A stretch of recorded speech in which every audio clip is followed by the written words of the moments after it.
संस्कृत व्याकरण में आज हम पढ़ेंगे अव्यय परिचय। सदृशम त्रिषु लिंगेषु सर्वासु च विभक्तिषु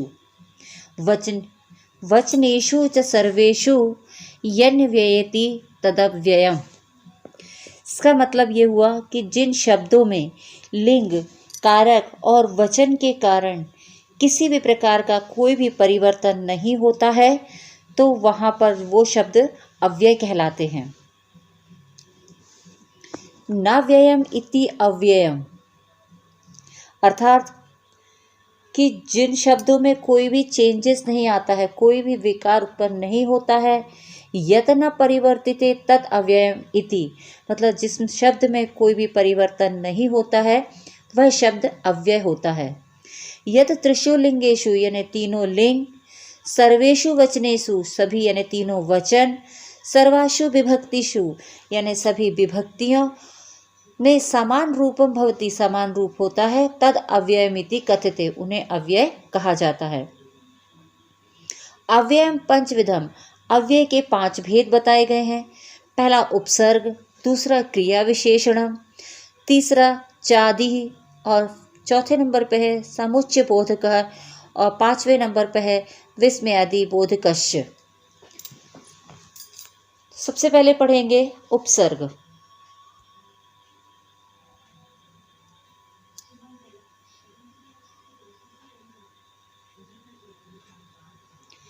संस्कृत में उस अव्यय या शब्दांश को उपसर्ग कहते हैं जो कुछ शब्दों के आरंभ में जुड़कर उनके अर्थों का विस्तार करते हैं या उन्हें विशेष परिवर्तन करते हैं। मतलब शब्द जो है जो पहले जुड़ता है, किसी भी शब्द के पहले जो शब्द जुड़ता है और वो उस शब्द में परिवर्तन करता है तो वह शब्द उपसर्ग कहलाता है। जैसे विधनहारः, इसमें हारः शब्द में वी उपसर्ग लग गया है तो ये हो गया विहारः। उपधनहारः, इसमें उप शब्द लगा है तो ये हो गया उपहारः। सुधन गंधः सुगंधः, सुधन कन्या सुकन्या। उपसर्गान संयुच्य पद रचना कुरुत, और भी यहाँ पे जैसे वी उपसर्ग लगा करके यहाँ पे शब्द बनाए गए हैं तो विधन शेषः विशेषः, विधनकारः विकारः, विधनहारः विहारः और विधनहाय विहाय। इसी प्रकार और शब्द हैं जैसे सु उपसर्ग लगा करके सु शब्द को जो उपसर्ग है वह गंध, कन्या, बुद्धि और दर्शन में लगा के बनाया गया है तो ये बन गए हैं सुगंध, सुकन्या, सुबुद्धि और सुदर्शन। अप उपसर्ग से है तो अप धन मानः अपमानः, अप धन यशः अपयशः, अप धन कारः अपकारः। दुर शब्द भी उपसर्ग लगाया गया है यहाँ पे। दुर्धन दशा दुर्दशा, दुर्धन बुद्धि दुर्बुद्धि, दुर्धन जनः दुर्जनः और दुर्धन आचारी दुराचारी। उपसर्ग में प्र, परा, अप, सम, अनु, अव, निश, निर, दुस, दुर, वि, आंग, नी, अधि, अपि, अति, सु, उत, अभि, प्रति, परि, उप, एते प्रदाय, मतलब इतने उपसर्ग दिए गए हैं और जो दिए गए उपसर्ग हैं उनमें द्वाविंशति संख्याः भवन्ति, यानी टोटल 22 उपसर्ग होते हैं जिनको कि यहाँ पे क्रम से दिया गया है, उसका अर्थ बताया गया है और उनके उदाहरण यहाँ पर दिए गए हैं। जैसे पहला होता है प्र का अर्थ होता है अधिक या श्रेष्ठ, जैसे प्रणाम यानी अधिक झुकना, प्राचार्य यानी श्रेष्ठ आचार्य। फिर अगला है परा यानी होता है विपरीतम यानी पीछे या फिर उल्टा, जिसको पृष्ठतः कहा जाता है। तो पराजय यानी हार, पराभाव भी हार होता है। और परागतः यानी चला गया। इसके बाद होता है अप का होता है दूरम यानी कि दूर। अपहारय दूर ले जाना, अपकारय बुरा करना। इसके बाद अगला जो उपसर्ग है सम्यक प्रकारेण यानी अच्छी तरह से, सम्यक यानी होता है अच्छी, प्रकारेण यानी तरह से। तो संस्कार यानी अच्छी तरह से किया हुआ। अनुगमनम ये अनुपसर्ग है, अनु जिसका होता है पीछे या फिर साथ में चलना। पश्चात सह तो पीछे या फिर साथ में। अनुगमन यानी पीछे चलना। अनुकरण यानी उसी की तरह करना। अव जो अगला है अव उपसर्ग अव का अर्थ होता है दूरम, यानी कि दूर, और नीचे यानी कि नीचे। अवतारः नीचे आना, अवमानः नीचा मानना। अगला है निस, इसका अर्थ होता है बिना या बही, मतलब बिना, और दूसरा होता है बाहर। निस्सारः यानी सार रहित, जिसका कोई भी सार ना हो। निशंक यानी कि शंका रहित, जिसमें कोई भी शंका ना हो।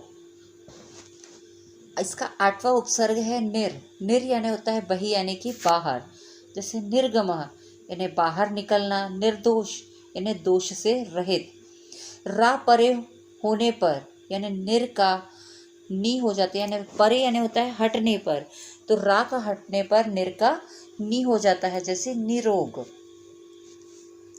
इसका 9वां उपसर्ग है दुष। दुष का होता है कठिनम यानी कठिन। दुष्कर यानी करने में कठिन। दुष्सह यानी सहने में कठिन। कर यानी करना, और सह यानी कि सहना, और इसमें दुस उपसर्ग लग गया है। इसका 10वां जो उपसर्ग है वो है दुर।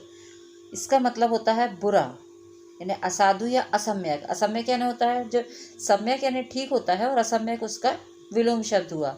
जैसे साधु, साधु का असाधु, साधु यानी होता है सज्जन, तो इसका विलोम शब्द हो जाएगा अगर वो दुर लग जाएगा। तो जैसे दुराचार है यानी बुरा काम करने वाला। इसका जो 11वां उपसर्ग है वी। वी का मतलब होता है बिना, यानी कि उसके बिना या पृथक या फिर अलग होना। जैसे विचलय यानी दूर चला हुआ। वियोग यानी कि विरह। इसका 12वां जो उपसर्ग है वो होता है आंग, यानी पर्यतम या न्यूनम। पर्यतम यानी तक, और न्यूनम यानी होता है कम। ये इंगा लिखा हुआ है, तो आच्छादः यानी चारों ओर तक ढका हुआ, और अकंप यानी कुछ कांपना। 13वें नंबर का जो उपसर्ग है वो होता है नी। नी यानी होता है नीचे। निपत यानी नीचे गिरना। फिर 14 नंबर का जो है आपका उपसर्ग वो है अधि। अधि मतलब अधिकता या प्रमुखता। अधिकारः जिसका प्रभुत्व यानी कि स्वामित्व यानी अधिकार होना, जिसमें दूसरे का वश ना हो। 15 नंबर का उपसर्ग है अपि। अपि यानी होता है निकट या फिर भी। अपि जो शब्द है उसका निकट और भी, ये दोनों ही उसके अर्थ होते हैं। जैसे अपिधानम यानी ढक्कन, यानी अपि का विकल्प से आलोप हो जाता है। जैसे अपिधानम, पिधानम। 16 नंबर का उपसर्ग है अति।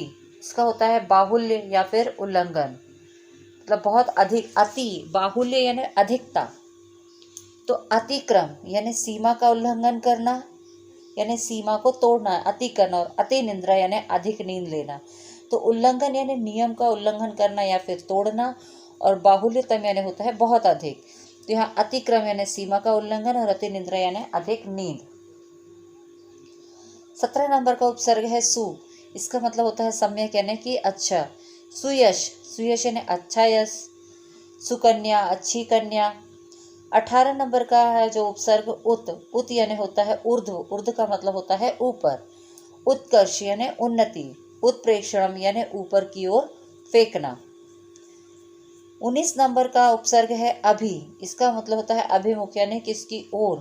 तो अभिगमनम यानी किसी की ओर जाना। प्रति, प्रति का मतलब होता है विपरीत, यानी उसका उल्टा या उसकी ओर। तो प्रतिवाद यानी खंडन करना। प्रतिध्वनि यानी उसकी परावर्तित ध्वनि। 21 नंबर का जो उपसर्ग है परि। परि यानी होता है चारों ओर। परिवृत्त है यानी चारों ओर से घिरा हुआ। 22 नंबर का उपसर्ग है उप। उप यानी होता है निकटे यानी कि निकट यानी पास में। उपासना यानी कि निकट बैठाना यानी पास बैठाना। अव्यय का दूसरा प्रकार बताया गया है क्रिया विशेषणानि। कतिपय क्रिया विशेषण शब्दाः अपि अव्यय शब्दाः भवन्ति। कि क्रिया विशेषण जो शब्द हैं वह भी अव्यय शब्द ही होते हैं। जिन शब्दों से क्रिया के काल, स्थान आदि विशेषताओं का ज्ञान होता है उन्हें क्रिया विशेषण कहते हैं। और यहाँ पर उदाहरण के लिए दिए गए हैं, जैसे क्रिया विशेषण शब्द अपि, इव, एव, कदा, कुतः, मा, इतस्त, यत, तत, अत्र, तत्र, यत्र, तत्र, यदा, कदा, यथा, तथा, यावत, तावत और शनैः आदि। यहाँ पर उन अव्यय शब्दों का जो क्रिया विशेषण जो शब्द हैं, उन शब्दों का शब्द दिए गए हैं एवं उनका अर्थ तथा वाक्यों में प्रयोग दिया गया है। जैसे अपि यानी होता है भी, तो मम ग्रामे अपि एक वाचनालय अस्ति, यानी मेरे गांव में एक वाचनालय है जहाँ पर व्यक्ति जाकर पुस्तकों का वाचन करते हैं। एव, ये भी यानी होता है समान। तो विद्या माता एव रक्षति, विद्या जो है वो माता के समान रक्षा करती है। और एव, एव यानी होता है ही। सदाचार एव परमो धर्म, सदाचार यानी अच्छा आचरण ही सबसे उत्तम धर्म है। कदा यानी होता है कब। भवान कदा आगमिष्यति, तो आप कब आएंगे। कुतः, कुतः यानी होता है कहाँ से, यानी गंगा कुतः निकसति, गंगा कहाँ से निकली है। माँ यानी होता है नहीं। कोलाहलम मा कुरुत, यानी कि शोर मत करो। इतस्ततः यानी इधर उधर। इतस्ततः माम गच्छन्तु, यानी इधर उधर मत जाओ। यत तत्, यत स्वास्थ्य कारकम तत् ग्रहम, यत तत् यानी कि जो तुम्हारे स्वास्थ्य के लिए लाभदायक हो वही ग्रहण करो। अत्र यानी होता है यहाँ। अत्र वृक्षाः सन्ति, यहाँ पर बहुत से वृक्ष हैं। तत्र यानी होता है वहाँ। तत्र सरोवरः अस्ति, वहाँ पर सरोवर है। यत्र तत्र यानी जहाँ वहाँ। यत्र वायु अस्ति तत्र जीवनम अस्ति, जहाँ पर वायु होती है वहाँ पर जीवन होता है। यदा तदा जब तब। यदा शिक्षकः आगच्छन्ति तदा छात्रः तुष्टि भवन्ति, जब शिक्षक आते हैं तब छात्र खड़े होते हैं। यथा तथा यानी जैसा या वैसा या फिर उसी प्रकार। यथा राजा तथा प्रजा, जैसी राजा वैसी प्रजा। यावत तावत, जब तक तब तक। यावत सा पठिष्यति तावत अहम अपि पठिष्यामि, जब तक वह पढ़ती है तब तक मैं भी पढ़ता हूँ। शनैः यानी होता है धीरे धीरे। शनैः शनैः वदतु यानी धीरे धीरे बोलो। तो यहाँ पर जो क्रिया है, तो क्रिया से, जिन शब्दों से क्रिया के काल का मतलब क्रिया किस समय में उसका हो रहा है और किस स्थान पर बोली जा रही है, उसकी जो विशेषता का जो ज्ञान हो रहा है वह शब्द क्रिया विशेषण कहलाता है। तीसरा जो अव्यय है वो है चादि ही। तो यहाँ पर च, व, भूय, खलु, तू, में, व, ना इत्यादि ये जो शब्द हैं ये आदि शब्द हैं। तो च यानी होता है और, मतलब दो शब्दों के बीच में अथवा या करके या उससे अधिक इसके लिए बोला जाता है, तो वहाँ पे च आदि शब्द होता है। जैसे च होता है और। छात्र है संस्कृतम विज्ञानम च पठति, यानी छात्र संस्कृत और विज्ञान पढ़ते हैं। व यानी होता है अथवा, मतलब या तो ये करो या फिर वो करो। तो भवान नेता अभिनेता व अस्ति, कि आप या तो नेता हैं या फिर अभिनेता हैं। भूय यानी होता है पुनः या फिर अधिक। छात्र है भूय भूय प्रश्न पृच्छति, ने छात्र अधिक से अधिक प्रश्न पूछते हैं। तू यानी होता है तो। भवान तू विद्वान अस्ति, आप तो विद्वान है। अगला जो अव्यय है वो है समुच्चय बोधक। समुच्चय बोधक में अथ, उत, चेत, नोचेत इत्यादि ये सभी जो होते हैं ये अव्यय होते हैं। अथ यानी होता है आरंभ सूचक शब्द, यानी किसी चीज को प्रारंभ करने के लिए। जैसे अथ कथा प्रारंभिते, यानी अब कथा प्रारंभ करते हैं।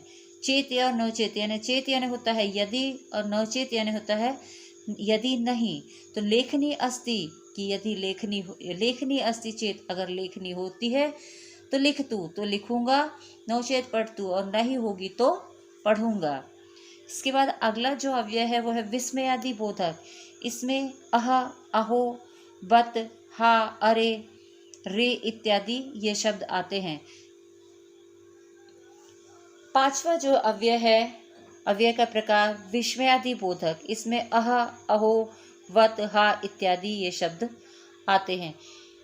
इसमें जो अहो है ये आश्चर्य सूचक शब्द है। जैसे अहो राजन, कि तुम राजा हो। विस्मयादि बोधक शब्द में जैसे हा, यानी ये शोक सूचक है कि अरे बहुत, हा कष्टम मतलब कितना कष्ट है। अहो ये आश्चर्य सूचक शब्द है कि अहो राजा मतलब किसी को देख के एकदम से आश्चर्यचकित हो जाना।